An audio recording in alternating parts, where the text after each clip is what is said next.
All right. Well, welcome everybody. Thank you so much for taking time out of your busy schedules. I know we have suddenly gone into busy schedules, and it almost doesn't even seem that holidays ever happened, but they actually did, and we are in 2025. So, uh, I thank everybody who has joined us, and today we have crafted some sort of unique, I should say, content which is relevant to the start of this new year.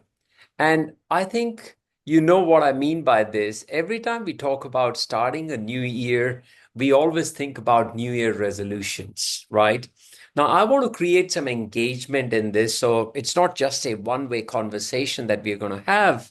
So I would really urge everybody who's on this call to just give me a thumbs up that they have set a New Year resolution for themselves. Just a thumbs up is all I need. So I know that you are able to sort of engage and participate in this just for 30 minutes.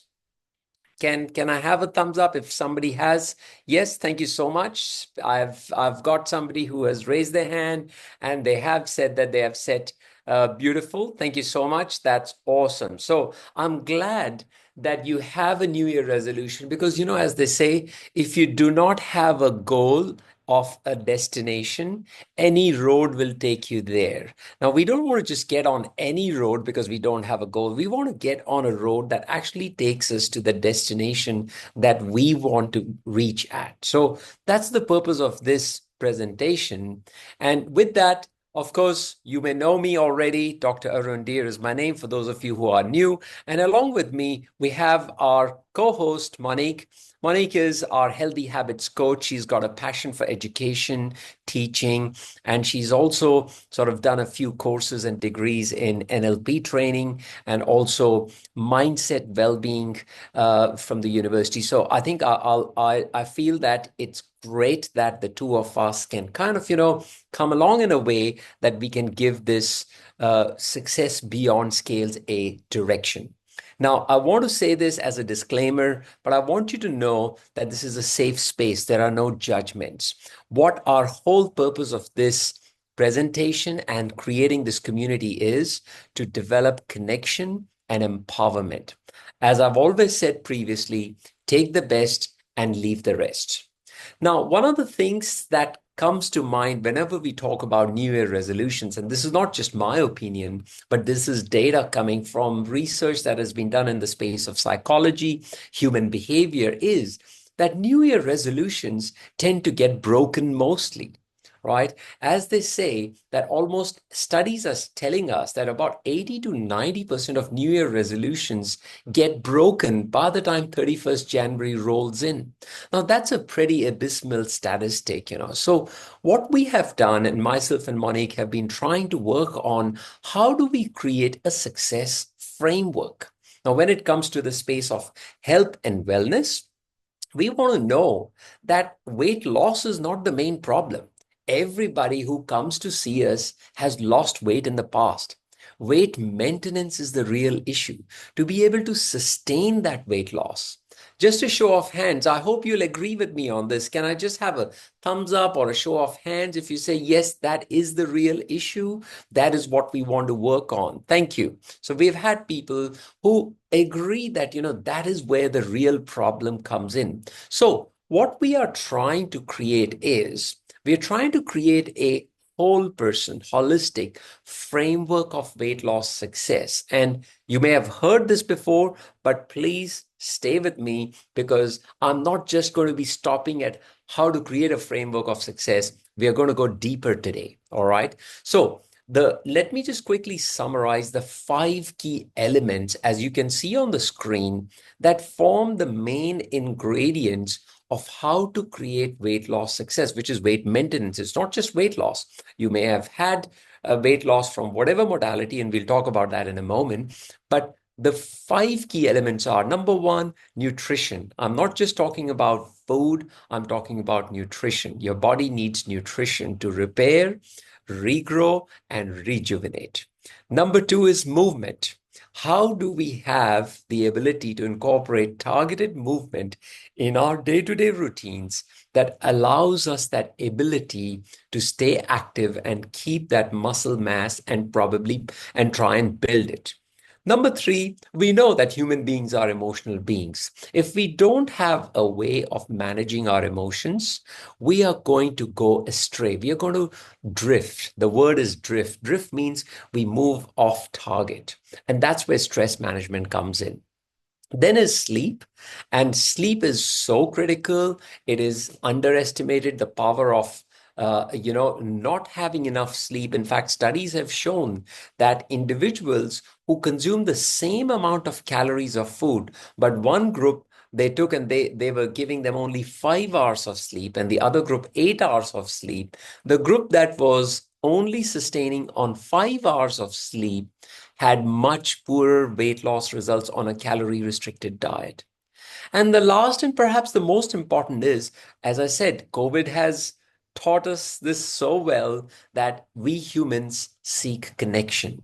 We derive that joy, that fulfillment from being a part of a community that we can associate with, where we feel safe, where we are not judged, and there is that empowerment for each other. So, this framework, I'm sure all of you would agree with it. There is plenty of scientific backing around it. However, as I just said to you, that we want to go a little bit deeper, right? Logically, we know everything. And in the midst of this, individuals can choose a tool for weight loss. Now, the tool can be either weight loss medications. I'll just move my screen a little bit on the side just so that everybody can see that either it is injections, either it is gastric balloon, or it is weight loss surgery. But those are tools which are on one side, which will help you achieve weight loss. But weight loss success will come with this framework. So, keeping this in mind, what I have done is I have myself and Monique, we've been working on trying to understand what are the main barriers that prevent people from using this framework successfully.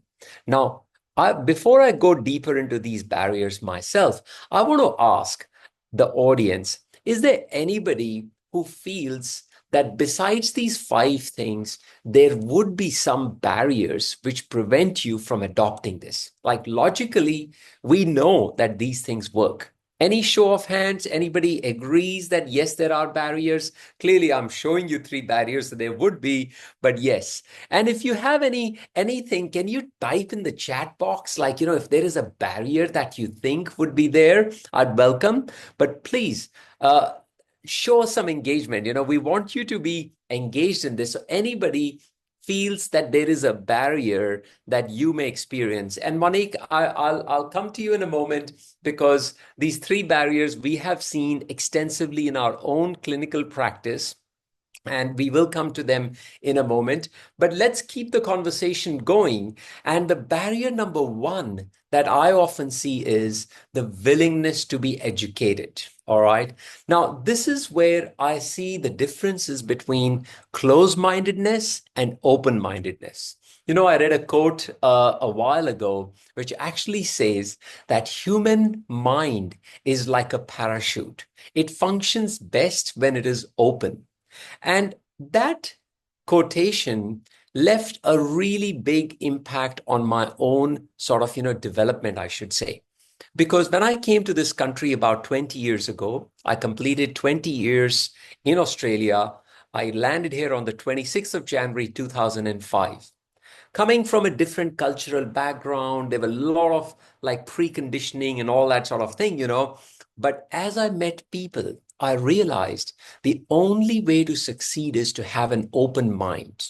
And I tell you that one idea, when you have an open mind, you are willing to accept ideas from other people and analyze them. I'm not saying you take an idea and straight away start implementing it. No, you got to give it some consideration. You got to give it some thought. How does that resonate with you?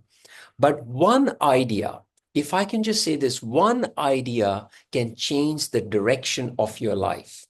Please note it down. One idea. That's why we say that, you read books, you listen to podcasts, you listen to reliable sources of information. Like you have left time with your family or maybe watching the favorite Netflix serial to come and spend time with us. And I want you to take any of these ideas that we are talking about over here today and give it a try. Just give it a try because I want to give this year, our goal is to get so granular, and we are actually quite excited about launching the Genesis program, about which you will hear later on from Monique. But the key thing is that we want to get so granular and practical. So we're talking about practical things is about having an open mind. Now, the biggest threat to your success is having a closed mind. Now, this is a guy called Ray Dalio. He's not a scientific researcher, but he's one of the world's best known entrepreneurs, investors, and he has written a book called Principles. And what he says, and I think he implies very clearly, is we don't see things as they are, we see things as we are. So this is our own filters. How we perceive something is totally dependent on our own biases. This is where having an open mind, like there are, just to give you an example, and this is a very, maybe a silly and a small example, that, just focusing totally on protein and ignoring other aspects of your nutrition is probably not a great idea. And this is again because of preconditioning from social media or whatever it may be. So all I'm saying is, that when we start to have an open mind, we start to absorb, analyze, and assess which idea we view it from different facets, different aspects. So that is barrier number one. Barrier number two that I see is that of our environment. Now, when I use the word environment, you know what? A lot of people think, oh, it must be our planet. He's talking about, the forest and the air and the water and all of that. Well, that forms a part of an external environment. I'm talking about your internal environment. There is a saying, I'll go back a slide, that environment dictates behavior.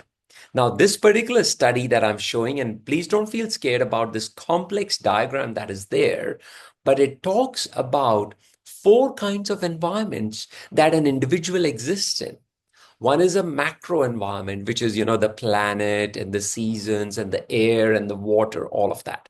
Then is your socio-cultural environment. What kind of cultural environment you are in? And there is no culture which is wrong or right. The thing is that whether that cultural environment is actually causing you to live a life that is more fulfilled, healthy, happy, and successful, or is it dragging you down? All right. Then is your social environment, which is your family, your other parents, and all of that. And I hear this all the time. They say, oh, I'm overweight because of my genetics, because of my parents, because of my grandparents. Well, I can tell you that there has been an extensive research done on the obesity, on the obese gene, but they haven't found it as yet. All right. The thing is, it's the environment which triggers your genes.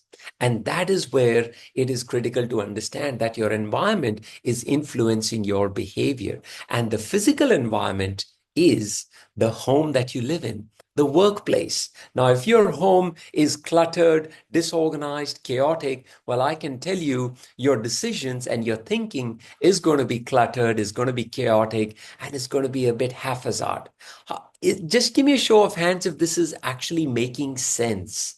Is this, do you like, I mean, I just want, yes, thank you. Thank you, everybody, Michelle, Claire, everybody who is here. So there are these four kinds of environments which we don't pay attention to. The environment of your pantry, of your kitchen. So this is where it is important to recognize that if you don't start organizing your environment in a way that is conducive to your own health and well-being, well, I can tell you this is not going to work in the long run. That framework of success that we just showed and spoke about, well, it's not going to work. The funny thing is we live in a world now that we are now craving simplicity. We have got so many things in our houses. Our houses are cluttered. Like every year, In my house, we do a decluttering in January. We take out things, sell them on Facebook Marketplace. We actually give them for charity, whatever it may be, things. And in this aspect, I would highly recommend Maria Kondo's Netflix series, which I would highly recommend to everybody. All right.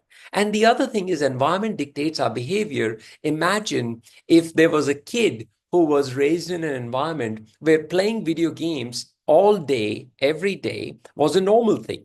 Whereas another environment was a kid where going out and going for a run or going outdoors for some physical activity was a norm. Well, you know that what the future trajectory of that child is going to look.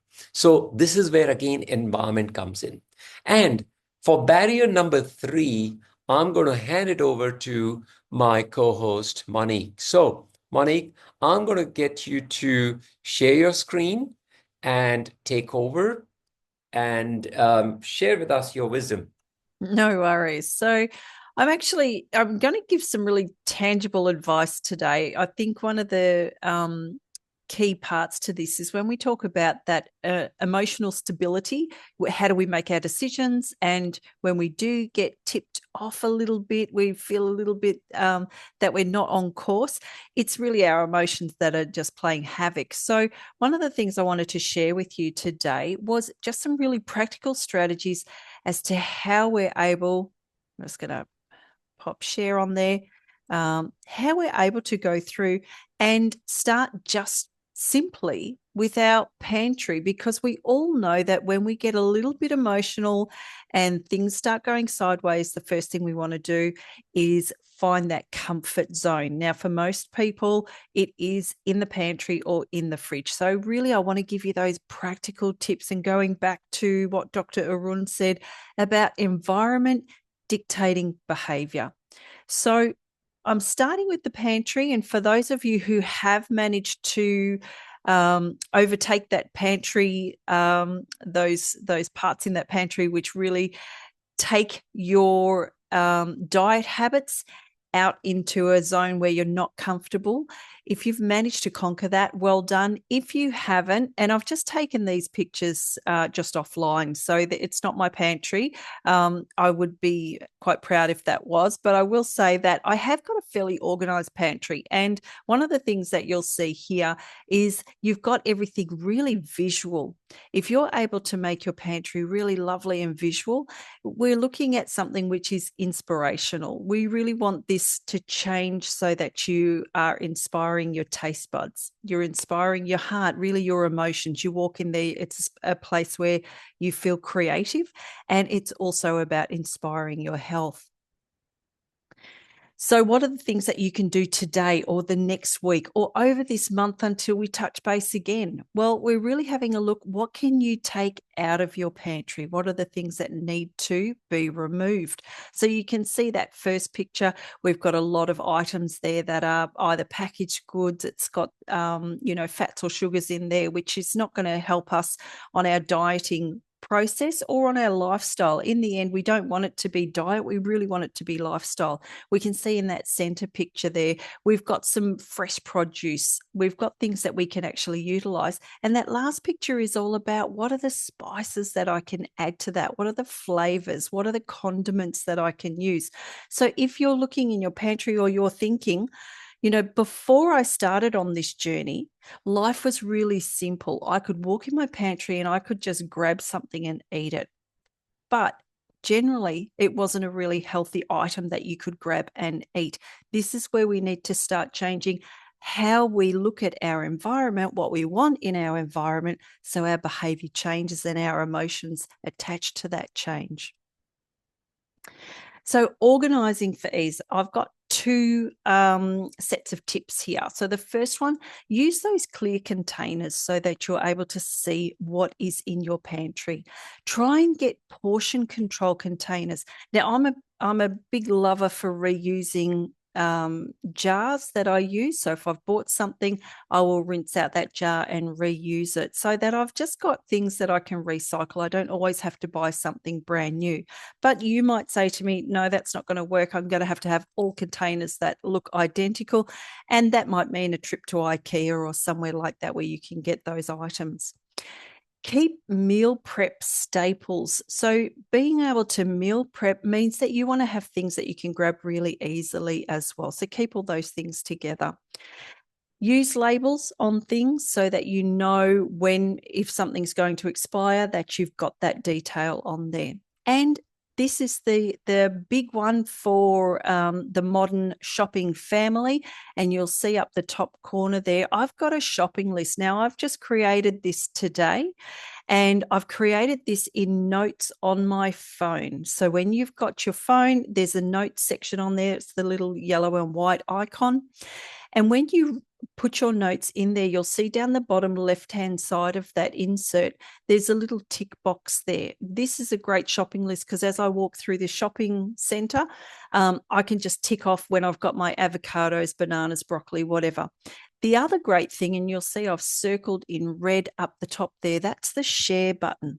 So this is where you share that shopping list with your partner, with your children, with whoever is living in the house with you who is demanding things off the shopping list. You can say to them, we're going to share this shopping list, but I get to have the final say if I'm doing the shopping. Whoever is doing the shopping can also sort of put some input into that. But it allows you to have a look and look at it as a family as to what sort of things are you bringing into the house. You really don't want to have things coming in that aren't conducive to, the future that you want to have, that health span for you and your family. So I've got that inside there. I would say to you, you're able to pin that list so it's very easy to access, and you can delete and add to that. It can be a live list. As soon as you update, it updates on everybody's phone as well. So it's been a great savior. I've been using it for the last couple of months and it has worked like a treat. The other thing I wanted to invite is that if you haven't had a discovery session with me and you really wanted to talk about any of those things that Dr. Arun has brought up, or you wanted to talk about some really practical strategies that are going on in your house, please feel free to book that discovery session with me. My point is this. If health is going to be your priority, you really need to have a think about, is it going to be a hobby? And you say, this sounds really good. I really love what Monique said. I love what Dr. Arun said. And then you don't do anything for the next month. Or is it going to be a habit? Are you really going to take something away from this and say, you know what, maybe my pantry is great, but my fridge could do with something. So have a look at what are those strategies that you really want to bring on board. And I take any questions if anybody has any specific questions that they might want to ask regarding any of this as well. So I'll close this off. Yeah, Monique, before anybody asks the question, I've got a comment and a question as well. I Sure. think the comment really is, I appreciate your strategy around the shopping list and also your vulnerability to show the real shopping list that you've got. I could Yep, see that you've got some healthy food options there, but you I also do. had crackers and you had, those sort Let of me things. see if I can bring it up again. Yeah, I mean, the point is that, it's not what you are doing every day that matters, but it's what you're doing most of the times that matters, Yeah, right? And absolutely. it's not a diet plan. Like if it's your daughter's birthday, well, have a chocolate cake, right? Don't deprive yourself of that. So I loved it. And I think I love the idea of sharing it because that allows everybody in the household to have their say in, okay, this is what I would like, this is what I would like. And I know for teenage kids, I mean, the crackers and the chips and the chocolates may be high on the priority, but They ultimately, do come up. They yes, do I'm come sure they up. would come up, And So as part of this as well, it is about incorporating the whole family in this healthy eating lifestyle. It can't be, I have clients who say to me, I eat separately to the family because they eat still unhealthy and I'm trying to eat healthy. It really has to be a whole family thing. So the shopping list will definitely reflect that, where you start to make those tweaks as well. Yeah. And my question is really to the audience. Anybody over here who is actually diligently using a shopping list when they go for grocery shopping? Anybody? Just a show of hands. Or do people go, beautiful, Claire, and if you don't mind me saying names, Michelle, Leanne, beautiful. I love it when you actually make a shopping list. And anybody in the audience who does just online shopping deliberately. They do not go to the stores only because not only to save time, but also to stay away from temptation. Because one of my patients actually said to me, he was saying that, I do not shop on the weekends, especially the grocery shopping on would take longer anyway. And he was saying that, I just stay away from temptations. I just order everything online. So anybody, I don't think we have anybody in this group who does online grocery shopping. Okay, well, that's fair enough. I like to touch and feel the fruits and veggies that I'm going to get in the house. So, so be it. But I think evidence has proven there are plenty of studies that show that if you are hungry and if you go into the shopping center or into the grocery store, supermarket, hungry, you will land up filling your cart with all the unhealthy foodstuffs. And I think that's again a psychology of the human behavior that we are actually grabbing things that are sort of, resonating with, the state that we are in. Now, I want to open this forum to anybody who may want to ask any questions. You can type in your question if you want to. Please don't hesitate. This is a safe space. And what also very importantly I'd like to ask you is please share with us one or two topics that you would like to take a deeper dive in. We will prepare. We want to help you. We genuinely want to help you. This is not about trying to sort of, convince you to one way of thinking only, but we want to bring some evidence around it. So, anybody, I'd welcome your input in relation to any topic that you would like us to cover in the next class. Otherwise, as we have been doing in the past, we will continue. Yes, we've got a hand up from Susie. Susie, do you want to talk? I can unmute you. And I've got, after that, we've got Claire. So let me just unmute Susie. Susie, I think you can talk. You can unmute yourself. Yes, can you hear me? Hey, Yep. Susie. Yes, Yeah. very good. I'm really struggling with my vitamins and my protein intake every day. How Right. can I get a way of getting that like in the mornings, it's easy to get my fiber in, Yes. but I really struggle with everything else, with the protein and Okay. the Are you, vitamins. when you refer to vitamins, I often say that you only need to take one BN multi single tablet of that, all right, in a day. You take vitamin D, D for Delta, once a week, and you take vitamin B12 and iron. Now, B12 and iron is specifically for A individuals or women who are low in iron, and B12 is more for people who may have had a gastric bypass. So those are the only vitamins that you need to take, Susie, because Okay, so yeah, so one vitamin, one vitamin per day, correct, because when I take two in the morning, I really feel sick. you I don't feel need to sick. take two. You don't No, need to take two unless it has been okay, medically recommended. okay, only one makes Correct. it much more easier for me. Absolutely. Okay, and and I'm struggling to get my 2 spoons of Protein. All right. yes. So with the protein, this is what I would say to you. Once again, very happy to sort of have a separate one-on-one appointment with you, but this is general. Protein should not equate just to meat, okay? Just to be very clear. Protein should include variety. Bring in a bit of chicken, bring in a bit of fish, bring in a bit of quinoa, bring in a bit of beans, some chickpeas, So these are very good sources of protein as well. But the plant sources also give you two other key things which animal protein cannot. Number one is it gives you fiber, which is required for your gut bacteria. And number two, it gives you polyphenols or antioxidants, which are really good for fighting these negative radicals, oxidative radicals in the body that create inflammation. So I'm not saying turn vegan or vegetarian. No, I'm just saying have fish, have chicken, but also bring in these sprouts. Sprouts are a great source of protein as well. So, Susie, I'll let you experiment with those ideas that I've just shared with you. And of course, happy to chat to you again. We've got Okay. No, Claire with thank us. You're welcome. Claire, please unmute yourself and happy to hear you. Okay, can you hear me? Yes, we Yeah. can. Well, first of all, the chat is disabled, so I couldn't put anything in the chat. Is that meant to be like that, or is it something to do with me? No, I do see somebody's put a question in the Oh, Q&A. okay. That's It fine. must The be just chat is, me but then. yeah, that's fine. We will please share with us your Yep. question. So I was just wondering about like how do I move on from sugar cravings and chocolate cravings? Well, that's a good question, and I might let Monique answer that first.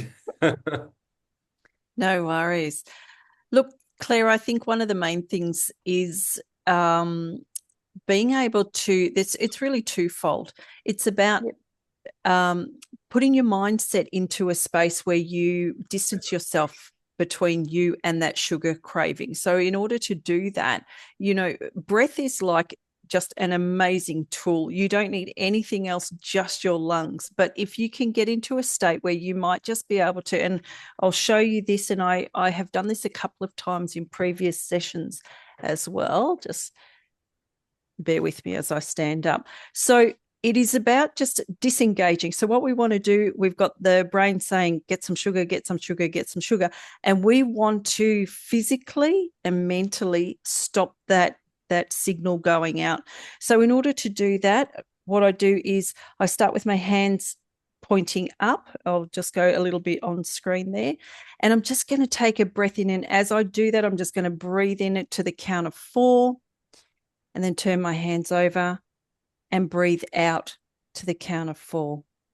Yep. And then I'm going to do the same thing. So if I do that 5 times, all of a sudden what I'm starting to do, and look, you might need to do it for 6 seconds, you might need to do it 10 times. But what you do is you disengage that thought process. The second thing I would say to you is let's say it is time to have something to eat. I wouldn't advocate just going for snacks the whole day long. But if it is time to eat something, then eat something which has got really good flavor in it. That is not that sugary snack, because what you need to do is you need to change your habits. You actually have to be really disciplined with yourself and say, this is not the path I want to take. I actually want to take a path which is going to be healthy for my future. Yeah. Can I just add one more thing, Claire? I have a bit of a sweet tooth, I'll honestly confess. All right. After dinner, I look for something sweet. But what I go for, there was a time I was going for chocolates, all right? And Yep. the honest confession. But now what I do is I go for dates, all right? I go Yep. for grapes. It's sweet, but it's natural sugar. It hasn't got the preservatives, the chemicals, the flavoring, artificial flavoring agents, all those things which cause craving. Now, Yep. I haven't heard of anybody who's craving dates or No. craving, raisins or sultanas. But I love it. After dinner, it satisfies that thing. And one other practical suggestion, and of course, what Monique has said is great. But I used to do is I used to actually after, I would be studying on my desk. Again, not a good strategy, and I'm openly sharing what things even we humans who know the science behind it can still commit mistakes. I would be working on my computer. This is when I was writing my book, and I would go to Yep. the pantry, quickly break a few pieces of Lindt chocolate, and I'd come back and start working again. All right. Now I realized that this is not right. So what I did was I actually, when I was going for the second round, I would actually go to the bathroom and quickly rinse my mouth. When you rinse your mouth, what happens is it breaks that cycle of the sweet taste in your mouth and Yep. the addiction, those reward receptors in your brain that are saying, hey, this is great, this is feeling good, this sugar that you're giving me, I'm loving the taste of it. So you keep going, you just rinse your mouth. Don't go for that before you go for the next round of chocolate. And I'm just giving this in relevance to my example. You Yep. just rinse your mouth. Okay. Mm. It's like a circuit breaker. It breaks the circuit immediately. And that Okay. other one is brushing your teeth as Oh, well. Yeah, yeah. I do You know, have brushed my teeth. Yeah. Yeah. That ruins Brush the taste of your mouth. it chocolate. So really does. But So I yeah, think it try. is about getting those tips. You have to try a few things, but yeah. ultimately, you want to once you get off that sugar wagon. And I will say this: I have been a chocolate addict most of my life, but I remember when I gave it away, and 6 months I gave it, I was so disciplined. And I remember when I put something in my mouth, all I could taste was fat. It wasn't even sugar. I could taste the milk fat in there. It is something where you just, taking those practical strategies, so physical, being able to, or changing flavor. It might even be just that you have a herbal tea instead. Yeah. Beautiful. I have Okay. got one last question or a comment from Michelle. And I think, yeah, Michelle is just requesting whether she loved the idea of decluttering and practicing an organized pantry, I would imagine. So that's fantastic. Michelle, that's great. And we will get back to you with your other query because that's more one-on-one. Any final questions? I'm quite excited to see so many people. We've had a great start to this sort of, success beyond scales. And I want to continue this momentum, guys. So I would really love for you to show up. As they say, the first thing about being successful is to just show up. And as Claire and Susie ask their relevant questions, I'd say, come with your question. I'm sure amongst all of us, there is so much collective wisdom that is there that we will be able to give you something. Even one idea can change the direction of your life. Just one idea. We don't need 10 ideas, just one idea. So, any final parting questions, comments? Anybody? Beautiful. Looks like I think we are all good over here. So thank you to all of you for showing up. And we will catch up again first Tuesday of next month, which is March, which is still going to be, by the way, the 4th of March. Same date. Monique, any final comments from your end? I agree. I love the interaction. If you do have any comments or anything that you did want to run past us, please email us. Otherwise, we will be back on board again next month. Beautiful. All right. Enjoy the rest of your evening. Thank you so much. Take care. Bye-bye.